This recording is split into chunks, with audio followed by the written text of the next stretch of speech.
everyone, welcome back to our channel. Nice to see you all there. So today we're talking about Framing Britney Spears, the new documentary that we watched. Yes. Did you enjoy it? What did you think? I was very confused. Well, no, I was anticipating for it, I guess. Everybody was like talking about it. How about you? I didn't know that you would want to watch it because I was watching it with friends and I was like, you don't like anything poppy, so. Well, I love Britney Spears. Everything Britney Spears. Like, I went down with her. I came up with her. You know, we went on the journey together, type of thing. But I'd seen like maybe last year or 2 years ago, there was like this Instagram that was talking about all the stuff that they talk about in this documentary.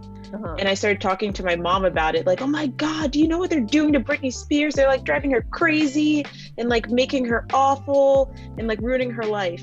And then she was like, Victoria, like you can't believe everything on social media. And then when I saw the documentary, I was like, you see, I was right. I knew it. I knew what was happening before anyone else knew. So that's why I wanted to watch it, just to confirm exactly what I knew already. Yeah, for me, I guess I don't really pay attention a lot to like celebrity lives. Especially, I think her meltdown, I think that was like international news. Like everybody knew about it. Like I knew about it, but then the road to like recovering, I also knew that like she was doing really like a lot of stuff right after. Like all her tours and albums dropped, even though she was like mentally well. So like the Piece of Me, I don't know, do you want a piece of me song? Yeah, like when that she whole did her album. came back. Yeah. And I don't know, I mean, it was hard to, I mean, what was I, like maybe 9, 10 when Britney Spears was like shaved, like had that breakdown where she shaved her head and like she was being attacked by the paparazzi and like the whole thing with Kevin Federline. So I remember that stuff happening and like seeing how the media demonized her. And I mean, I didn't have like the understanding to like critically think and be like, they're so mean to Britney, you know, like you believe like, oh no, Britney Spears is going crazy. Yeah, we were all, because that guy that said leave Britney alone, he was like one of the first memes, you know, that. Yeah. But and he was like, what was Chris Crocker?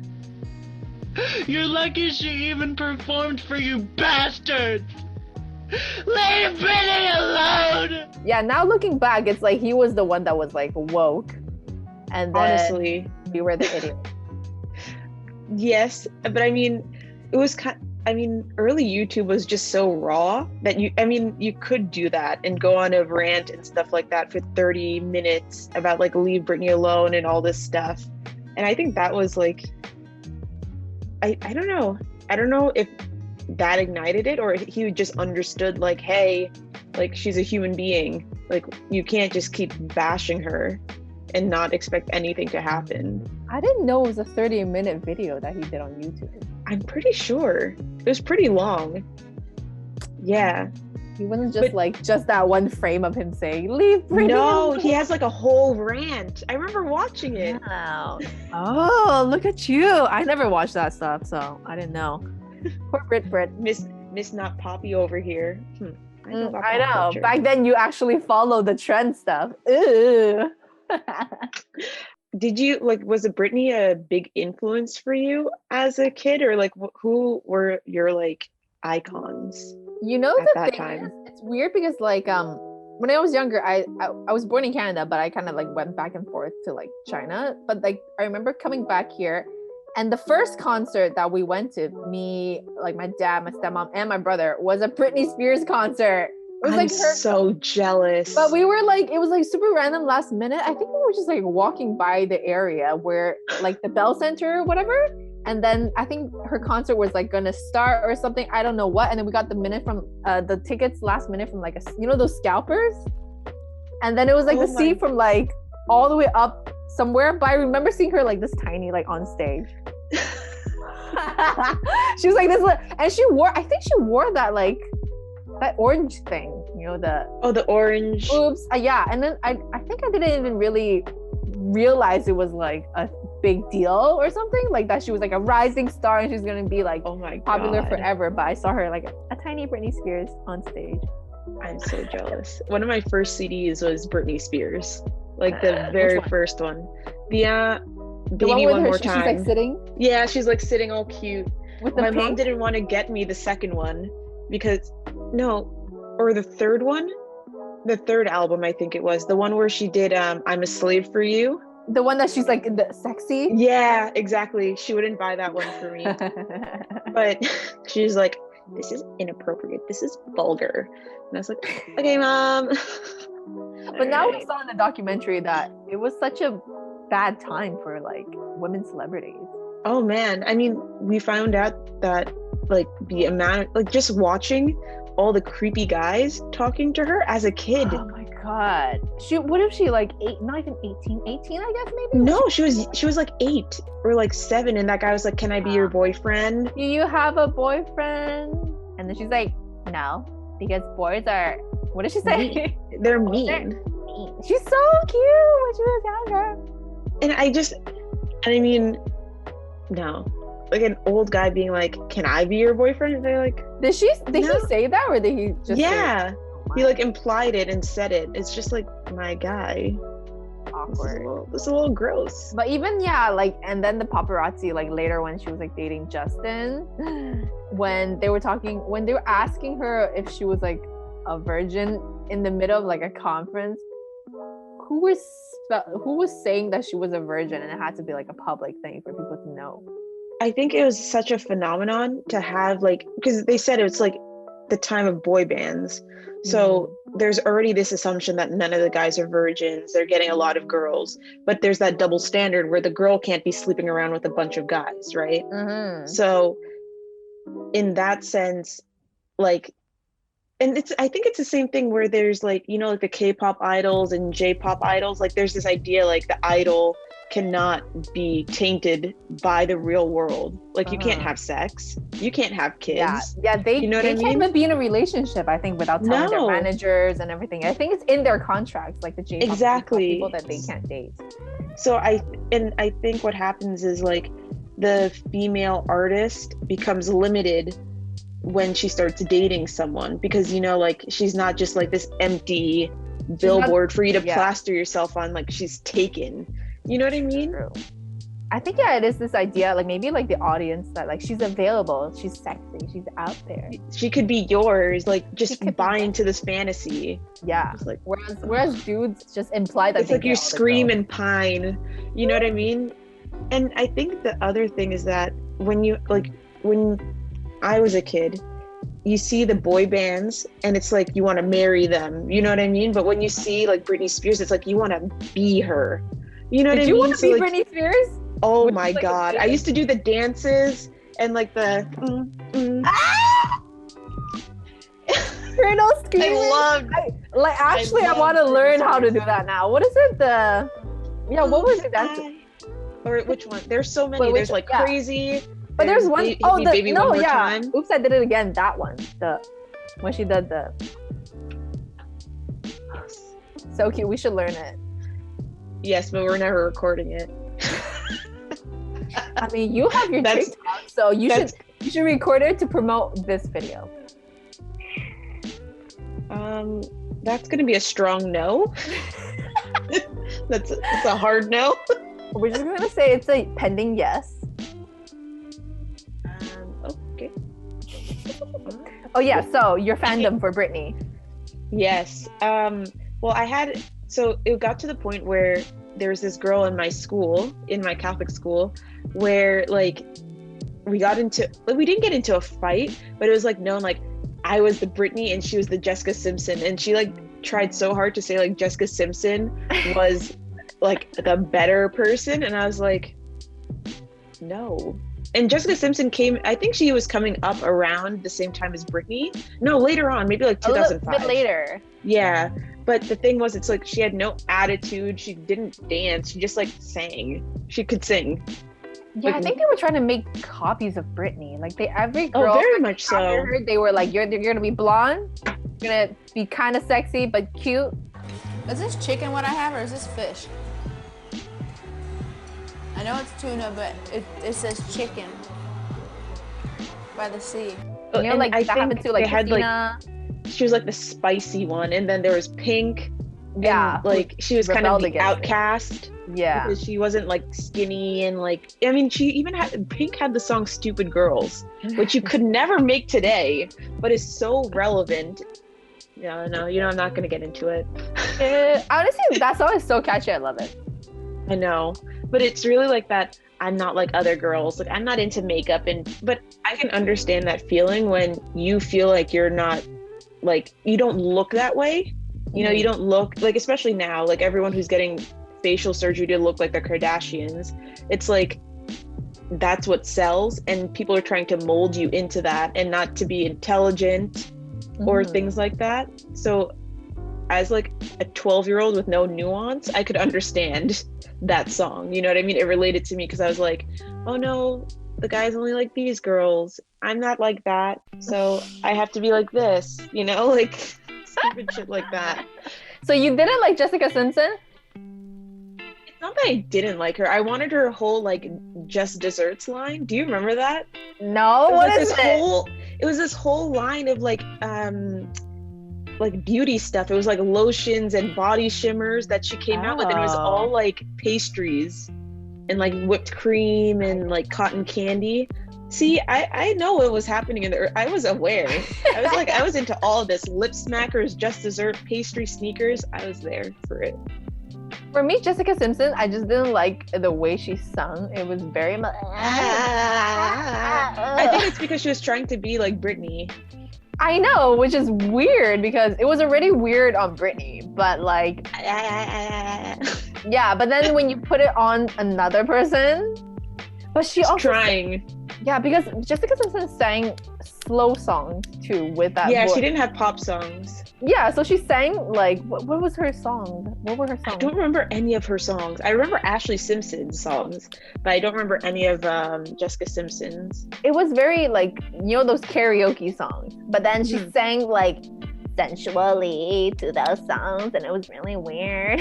Because she had more of like a gospel background, I think, right? She was like more church singing compared to Britney, who didn't really sing in church at the time. Like she was, you know, like how that kind of like frames like the singer, you know what I mean? Like, yeah, your background. But I guess like and your voice.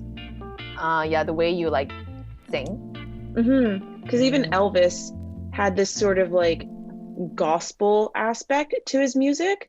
You can hear when he sings, like his voice resonates in a certain way, even though like it's just there's a lot of influence. I see. In those things. Yeah. And a lot of people don't like leave that when they become a pop star. When I think about Britney, her song, every song is like well executed. Like all her songs are like pop hits. Yeah, and there's like this one writer who is known for writing all the hits. So it's really when you find out that like one person wrote all these songs, it's just like, god damn, like he literally created pop music in the early 2000s. Yeah, but I also loved her costumes. Every music video. I liked her costumes, but it was so early 2000s, like so like millennium, you know, like that very futuristic, shiny. Yeah, I love spacey. It. It's hilarious. It's like campy a little bit and like it's theatrical, like putting on a show. It's like, okay, we go from 1998 to 2000, like everything is gonna be shiny. It's not shiny now, but everything will be shiny in the future, and it's like, okay. And even like Destiny's Child, when they had like the matching Bootylicious, I love it. It's hilarious. I was obsessed with Destiny's Child's music videos. They were the one, they really capitalized on, like every one of their songs has like an iconic music video, especially oh no, what's that one? You know where it's fuck. You know the one where like the room is like shifting. Is it Bills or is it like no? Name that song in 2000. Say my name. Say my name. Say my name. Oh wait. Yeah. It's coming back to you, like the color, each room is like monochrome. And then like as they shift, like different colors switch into different rooms. It's so cool. And they did like the dance of like kind of like dun, dun, dun, dun, dun.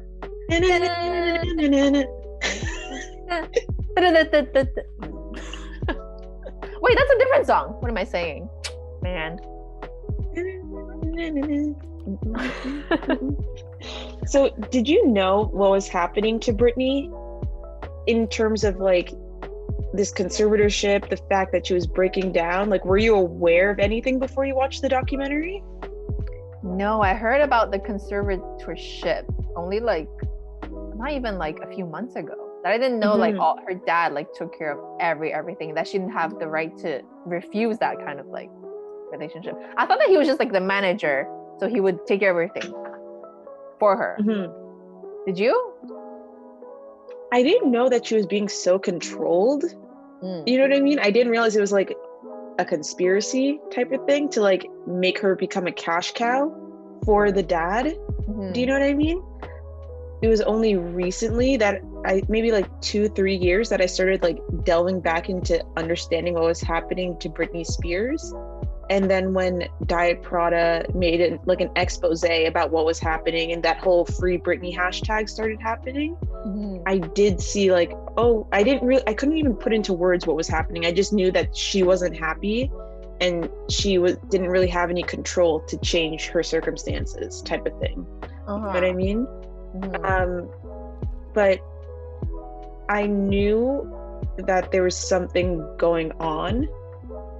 Yeah, I think I knew that she every time she went to like rehab or some like health center, like they would like put it on the news, right? So that I know. And every time that happens, it's like she goes like offline, like you don't know where she is.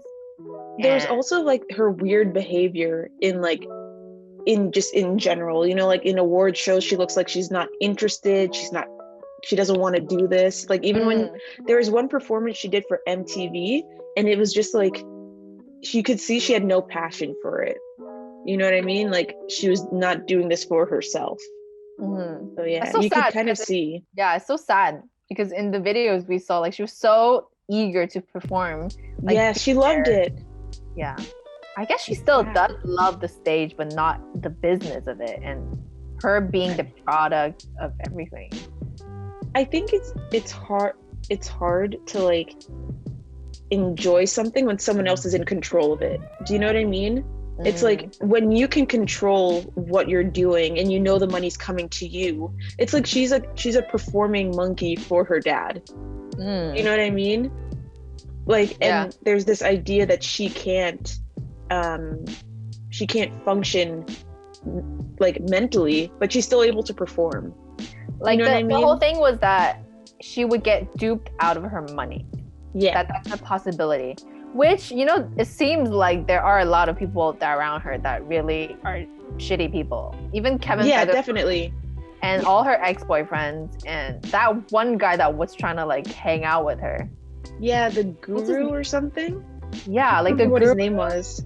Something. Let me see. Did I write it down? Anyways, yeah, that guy. And like these people, vultures, man. Just because I could kind of tell that Britney's, you know, on her Instagram, like she is very like spiritual and like kind of girly, and I don't think she's very like strong-willed in the sense like she like very vocal. She's not like a Pink, you know what I mean?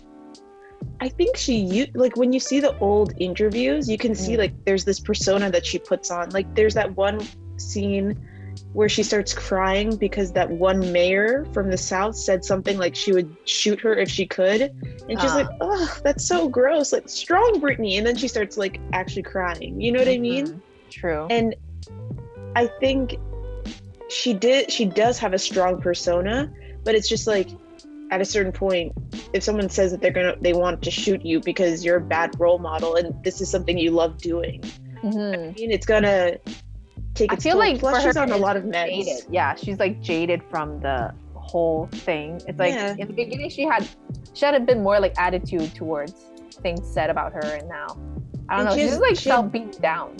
She had good people around her too, you know what I mean? Like people that uplifted her and wanted her to succeed, and those people were taken away from her, you know what I mean? And so yeah, I guess, right? Like Yeah, and then like her inner circle is what they were saying in the documentary got smaller and like more tight. And the one thing was like was it the co-conspirator? No. What is the dad's title again? I forgot. Conservator. Yeah, the co-conservator, when he was asking a raise, and they went to court for that because he was saying like they were gonna like this is a business more, and then he wanted a raise. What is up with that? That's crazy. That just shows how bad the whole thing is. I mean,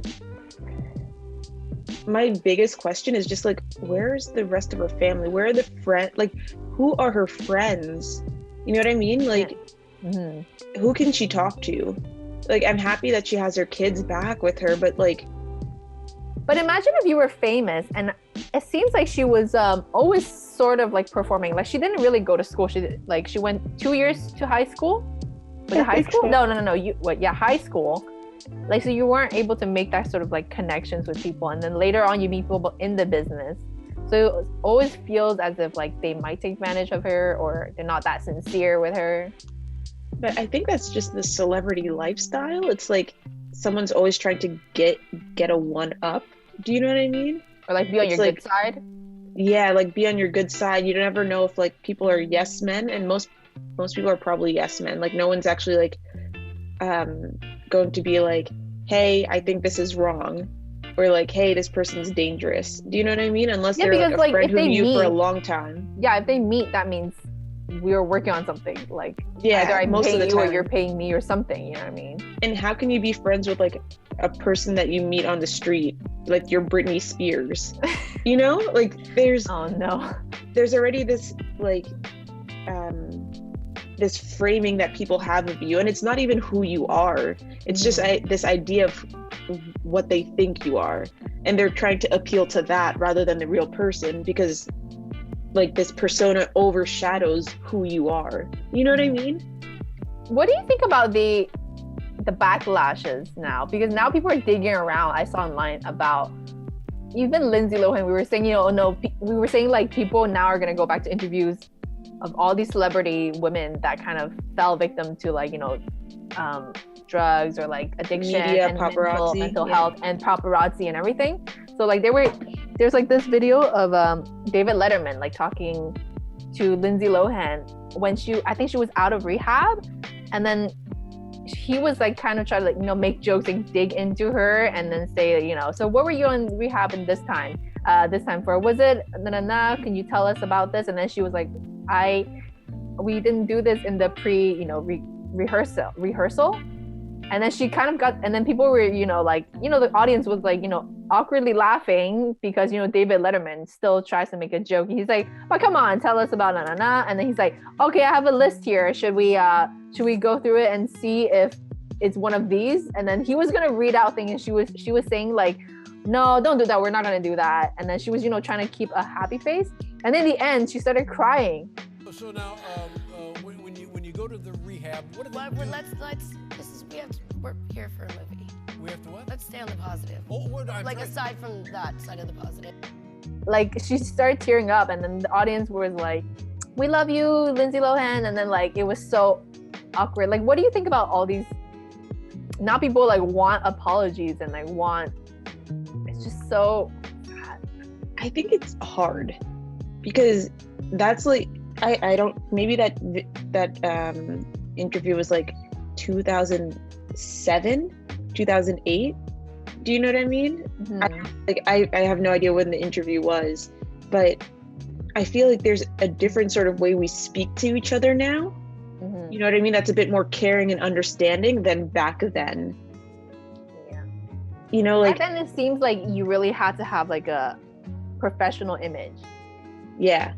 And like as soon as that breaks, it's like you're open, like it's like a field day for the drama. You know what I mean? Like you need to expect that people are going to be talking about this. And I think that was something new, like in the early 90s or late 90s, early 2000s, where all these girls are going to rehab for drugs in this party scene. You know what I mean? It was very like sensational, I think, because all these girls that like there was this weird shift. They were all like these angelic, virginal, like all dressed in white girls that like performed and they were happy, and then they hit their teenage years and suddenly they're having sex, they're doing drugs, they're going out. It's just like, they're all from LA, they all have money, this is like what they do, you know what I mean?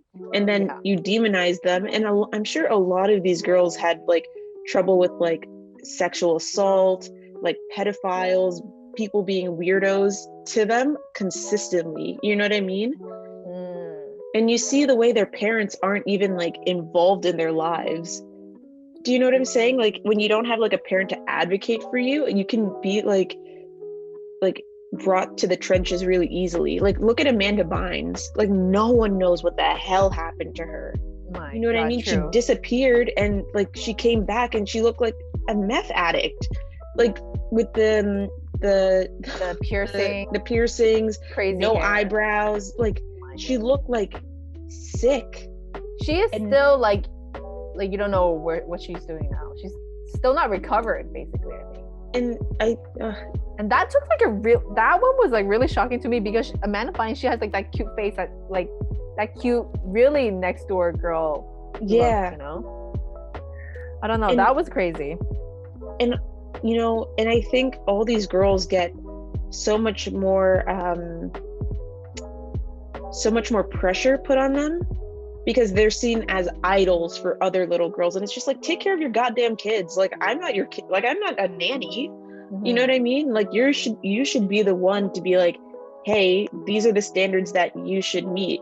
You know what I mean? Like I'm not here to govern your kids. I'm not here to be Jesus. Like damn. You know what I mean? I'm gonna get drunk and I'm gonna fall on the floor one day. Like that's just what happens. But you know like that's the same thing with, you know, old school celebrities, you know, the ones we don't know about, like, you know, Billie Holiday and like Marilyn Monroe, like all these documentaries. Was it the woman that did Dorothy from Wizard of Oz? Oh, Julie Garland. Like Judy Garland. You see in like books and autobiographies or like movies that like talk about their lives, like they were really all like drugged up and like taken advantage of. Yeah, definitely. I mean, if you hear about Shirley Temple, it's so sad. Like they ruined her life. You know what I mean? A lot of these artists and even Eartha Kitt, if you hear what happened to her, it's just, I think what happens is like there's this there's like when a lot of the parents who end up like having kids who end up being celebrities, they kind of take a back seat to the managers and all these people who know the industry, and they don't advocate for their kids. Like even Justin Bieber, you see his mom is like wasn't really involved, and like let people take him on crazy tours and all these things, and it's just like, he's a fucking kid. True. It's weird. I don't know. It's like a weird balance, I guess. That's one thing Kris Jenner is doing right, because she's so hands-on. She's like, if we're gonna be exploiting together, we're gonna be exploiting together as a family. I'm going to exploit you, not anyone else. But I like that because it's hilarious, because she's like, she's the 10%. Everybody knows it. Like every single person like in the family, she gets 10% or something. But that's not the first time that happened. I found out that, I don't know if you know Zsa Zsa Gabor and all the Gabor sisters. No. It's like these they were Austrian, and the mom married multiple times, I think, and she even like orchestrated how her daughters would marry so that they would be rich. So it's not, Kris Jenner's not the first momager. Like she was like the initial momager. Yeah. I'll send you the article, but it's really interesting because all these daughters were like actresses, models, and she even did an episode on Fresh Prince, one of the women, one of the daughters. Oh, okay. But it's true, because like I would say traditionally as a mom, if you had daughters, you really had, let's say like back then, you really had to think about your kids, especially the women, like your daughters, like, with their future. You know, you gotta marry somebody nice, you gotta marry somebody at least. So I'm like, wow, like the modern day version of that is a momager. You have to be able to like prepare your daughters for some sort of crazy world out there. But I think it's different now because you don't necessarily have to marry for money anymore. You still can, but like no, but I'm saying like if they were pursuing that route, you have to like like I would prefer a like Kris a queen Jenner to a Jamie Spears. You know what I mean? Oh yeah. TP. Let's TP your house. What's going on in this world? It's gonna be amazing. Oh, no more tequila for her. I watched older episodes of Keeping Up with the Kardashians, and really, there's like, it was on TV. I'm just giving myself an excuse, but there was an episode where the mom takes the girls to do a shoot for Playboy, and like I think it must be like Kim. No, all three sisters, Kim, Chloe, and Courtney. They were all doing a shoot for Playboy to like get them out there, and it was just like. But at that time, okay, but that's the difference is that like they're not kids anymore at that time, right? Yeah, but your mom booked it for you and took you to the shoot. You know what I mean? It's like I don't know. I guess it's really like your standard for what a mom is, because she's at the same time the manager. That means as a manager and the mom, she approved. Your booty bounce. Oh, your shoulders. Yeah, right. Yes, that's what I'm talking about. Woo! Little bounce. That's so hot. Good. Yes. So, how do you feel after watching the documentary? I feel like there's a lot more scrutiny on the way that we treat celebrities. And there's definitely like an understanding of mental health now and like breakdowns. And I think we even talked about how it doesn't even seem to be like paparazzi is a thing anymore, you know?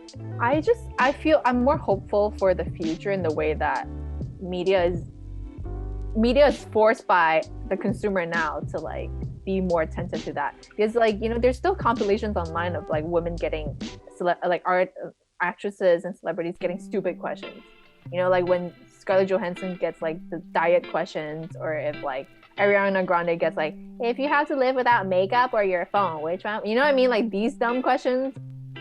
But I like the way how Britney's documentary is like putting it really to the forefront and seeing how damaging it could be, especially when somebody is already really down. Yeah. So I'm hopeful, but celebrity culture is still like, ugh. I think we really failed Britney Spears as like people, you know? It's almost like politics. It's like you can be like an advocate as much as you want, but like at the end of the day, it's only a very select few people who actually have power to do anything, you know? But isn't it weird how celebrity culture, even though like I don't care too much about it, it's like it really influences everybody, right? Like the way let's say like their trends, like what they wear, that's fine, but then even how you treat them, and then now people are examining how we talk to each other, like even like online or like in interviews. I'm like, wow, that's odd but interesting. I think there's also a rejection of celebrity culture now that I see on Twitter sometimes. It's just this like, hey guys, let's stop, you know, feeding these people like eat the rich type thing, where we're the ones who should be able to choose who is a celebrity and who is a representative of what our standards and beliefs are in the world type of thing. You know what I mean? It's like, why does Jamila Jamil, who is a very much an advocate for, you know, body positivity, questioning, you know, the things that even like people like the Kardashians are doing, you know, like why doesn't she have more of a fan base? You know what I mean? Like, why do we only go towards people who are selling us stuff versus people who actually have a message, you know? Man, that's difficult. I just think that it's easy to be sold to. Like, it's easier to take the backseat and not use your brain for most of the time. Anyway, but then it becomes dangerous. Yes. Because That's a topic for another time. Yeah, I suppose. So, would you recommend Framing Britney as a movie to watch? Or, is it relevant? Watch it! Watch it! Save Britney! Free Britney! Hashtag Free Britney! Hashtag Free Britney! Yeah, I would recommend it. I was going to watch it even if you hadn't invited me. I had my Hulu 30-day trial. So you were ready. You didn't even tell me? I didn't know you were going to watch it. I like Britney.